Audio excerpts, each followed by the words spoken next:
সে যতই গরম পড়ুক আর যতই সূর্যের রোদের তাপ বাড়তে থাকুক, আমাদের মেয়েদের রান্না অবশ্যই করতে হবে, কারণ না রান্না না করলে তো খেতে পাবো না, খেতে তো হবেই, সে যতই যা কিছুই হোক।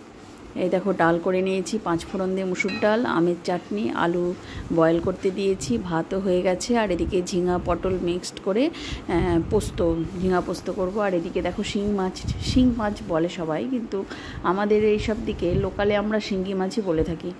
শিঙ্গি মাছ নিয়ে এসেছি। আর এই দেখো পোস্তটা নামানোর আগে একটু কাঁচা তেল ঘুরিয়ে নিলাম। এইবার এই মাছটাকে লবণ হলুদ দিয়ে আর একটু কাঁচা তেল দিয়ে মেখে নেব।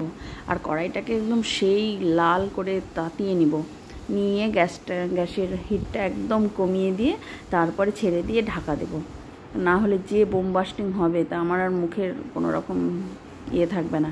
আর এই দেখো শিঙ্গি মাছের ঝোল করে নিয়েছি আলু দিয়ে, পাতলা একটা ঝোল, খুব সুন্দর টেস্ট হয়েছিল ঝোলটার, দারুণ খেতে হয়েছিল।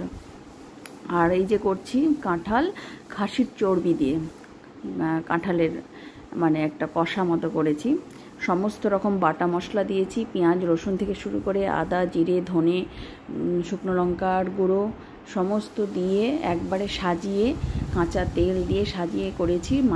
প্রথমেই খাসির চর্বিগুলো দিয়ে দিয়েছিলাম আর গোটা রসুন দিয়েছি এতে, দিয়ে দেখো লাঞ্চ থালিও সাজিয়ে নিয়েছি শসা লেবু আর ঝিঙা পটল একসঙ্গে পোস্ত করেছি।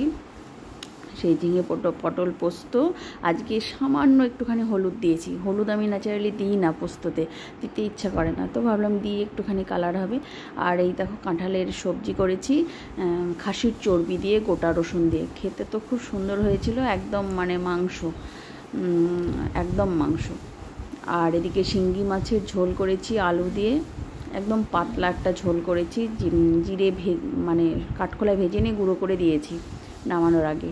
আর এদিকে আমের চাটনি আর টক দই, এই ছিল গরমের মধ্যে একটা লাঞ্চ মেনু। কাঁঠালের সবজিটা গরমে খাওয়াটা বিপজ্জনক, কিন্তু কি করব, না হলে তো নষ্ট হয়ে যাচ্ছে, ওই জন্য করলাম খুব অল্প করে। এই ছিল আজকে আমার সানডে রান্নাবান্না আজকে।